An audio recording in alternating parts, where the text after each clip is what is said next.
ডিম সিদ্ধ দিয়ে দিলাম। আজকে আর কিছুই হবে না, আজকে একদম নর্মাল খাবার। সারাদিনে যা খাওয়া হয়েছে হয়েছে, এখন হবে স্রেফ আলু সিদ্ধ আর ডিম ভাপা। আমাদেরটা হচ্ছে একদম সিম্পল, সাধারণ একদম। চেষ্টা হবে অসাধারণ। আমি অনেকবার খেয়েছি তো। আমার আলু তো কাটাই হয়ে গেল প্রায়, আর একটা কাটলে হয়ে যাবে। ডিম সিদ্ধ হতেই তো অনেকটা টাইম লাগবে না? ডিম সিদ্ধ হয়ে যাবে, ভাত বসিয়ে দেবো, ভাতের মধ্যে আলু দেবো, সিদ্ধ হয়ে যাবে, একসাথে সব হয়ে যাবে। আর ভাত যখন হওয়ার মধ্যে তখন ভাপা দিতে লাগবে। জলদি তুমি চালটা ধো, আর আমি এটা বাটি, এটা হয়ে গেছে সিদ্ধ। ডিমটা হয়ে গেছে, নামিয়ে নেবো এবার।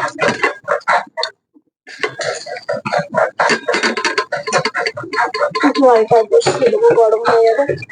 এটা ধোয়া হয়ে গেল, দিয়ে দেবো এর মধ্যে।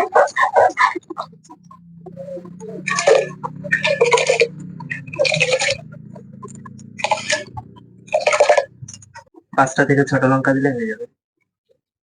আলুগুলো মধ্যেখান থেকে ফাটিয়ে দেবো, না হলে আমার ভাতটা খুব তাড়াতাড়ি হয়ে যায়, আলুটাই সিদ্ধ হবে না। আলু সিদ্ধটা মাখানোর জন্য পেঁয়াজটা কেটে নেবো।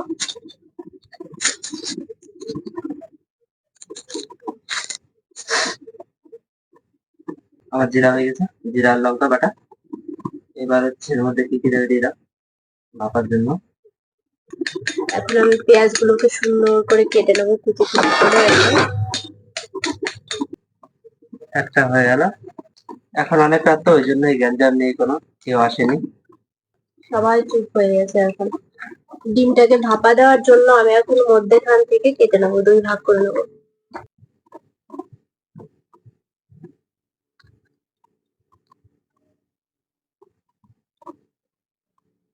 সবগুলোকে 2 ভাগ করে নেবো। হয়ে গেল ডিমগুলো কাটা। এটার মধ্যে আছে জিরা বাটা, লঙ্কা বাটা একসঙ্গে বেটে নিয়েছি। এবার এর মধ্যে দিয়ে দেবো লবণ, লবণ দিয়ে দেবো, তারপরে হচ্ছে হলুদ দিয়ে দেবো এর মধ্যে। এবার দিয়ে দেবো সর্ষের তেল। তেলটা একটু বেশি করে মিশিয়ে নিতে হবে।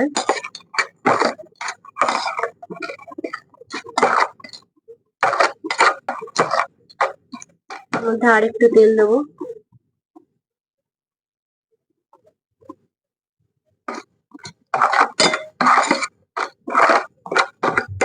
আর একটু জল দিয়ে দেবো।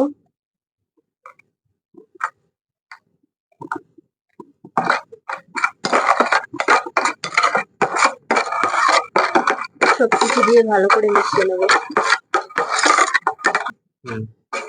আমার এটা তৈরি হয়ে গেছে। এবার এর মধ্যে ডিমগুলো এর মধ্যে দিয়ে দেবো একটা একটা করে, সবগুলো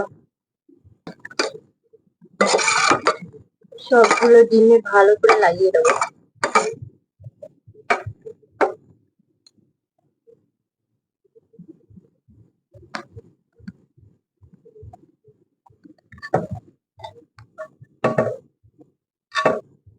সুন্দর করে মিশিয়ে নিতে হবে,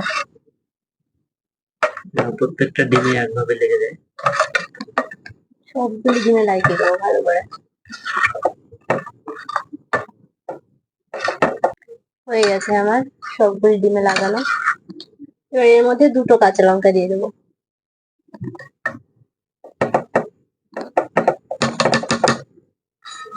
কমপ্লিট। এটা আমার তৈরি হয়ে গেছে। এবার ভাতটা, এবার আলু সিদ্ধটা মাখা করার জন্য পেঁয়াজটাকে ভালো করে কেটে নেবো।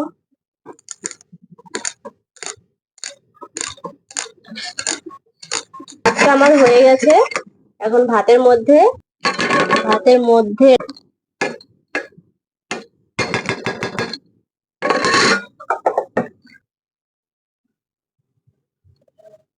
পনেরো থেকে 20 মিনিট রাখলেই হয়ে যাবে। 15 মিনিট হয়ে গেল, এখন ভাতটা নামিয়ে সাইডে রেখে দেবো।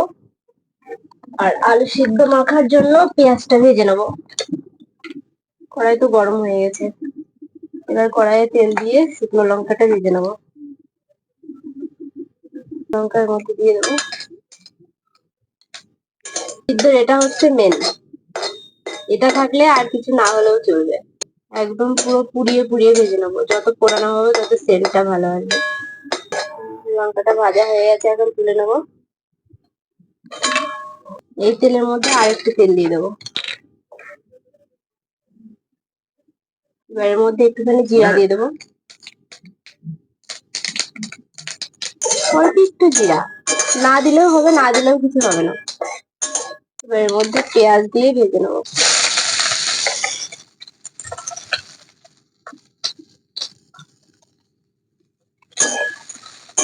এখানে লবণ দেবো, এখানে হলুদ দেবো।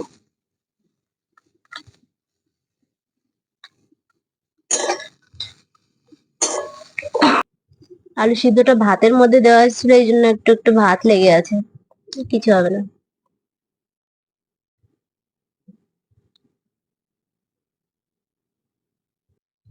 লবণটা দেওয়া হয়ে গেছে, এবার লবণের মধ্যে লঙ্কাগুলোকে ভেঙে দেবো, একদম শুকনো লঙ্কাগুলোকে সবকটা দিয়ে দেবো। কম দাও। সবকটা দিয়ে দিই, ভালো লাগবে। এর মধ্যে দেবো এবার সর্ষের তেল। ডিম বাপা হলে আগে আমার খিদে লাগবে। এর মধ্যে কাঁচা সর্ষের তেল দেবো, অল্প করে দেবো, পেঁয়াজটা ভাজি করে নিয়েছি।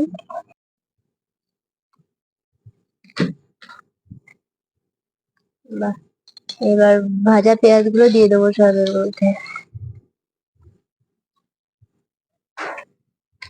ও, সেই লাগবে তো। তোমার ডিম ভাপা ভাল লাগে, আর আমার আলু সিদ্ধ ভাল লাগে। এইভাবে করে মাখলে সেই টেস্ট লাগে। মাখাটা আমার হয়ে গেছে। না, এবার খেয়ে দেখো কেমন হয়েছে। খাওয়া শুরু করো। যখন মানুষের রান্না করার জন্য কম সময় থাকে, তখন এগুলো খাবার চলবে। তখন এগুলো খাবার খুব সুস্বাদু, অল্প সময়ের মধ্যে খুব ভালো হয়। ভালোও লাগে, রাত্রিবেলা খেতে এগুলো খাবার বেশি ভালো লাগে, কিন্তু অন্য টাইমে এত ভালো লাগে না।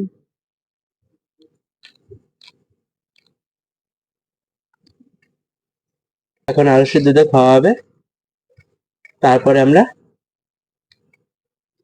ডিম ভাপাটা দিয়ে খাবো। আলু সিদ্ধ খাওয়া কমপ্লিট, এখন ডিম ভাপা নেবো, একটু টেস্ট করে দেখি কেমন হয়েছে। তোমাকে দেবো? দাও।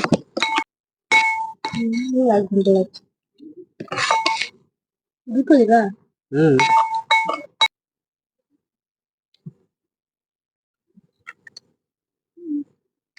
একদম পারফেক্ট। যদি কখনো কেউ না খাও তো খেয়ে দেখো, আশা করি ভালো লাগবে। রেসিপিটা অনেকের থেকে আলাদা। এটার মধ্যে কোনো বাড়তি কিছু লাগবে না, জিরা বাটা, লঙ্কা বাটা, আর কাঁচা লঙ্কা। লবণ, হলুদ, কাঁচা তেল, বাস এটুকু হলেই হয়ে গেল।